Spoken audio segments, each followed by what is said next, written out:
umzali wakho wawuthuka izinyanya ube wena ukhonze kuzo.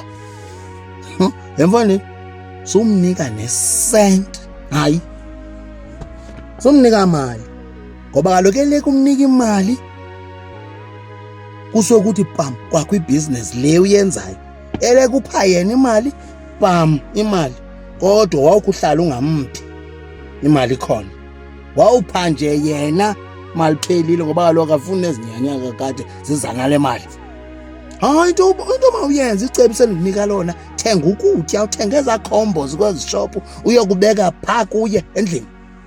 Andithi singumondli umzali wakho, thatha ikhombo uyoyibeka, sumnika imali, nale ndithele yimali, imali nokutya ayifani. Hayi imali le imali liphepha inotata lo tata sequnu unantse kumde.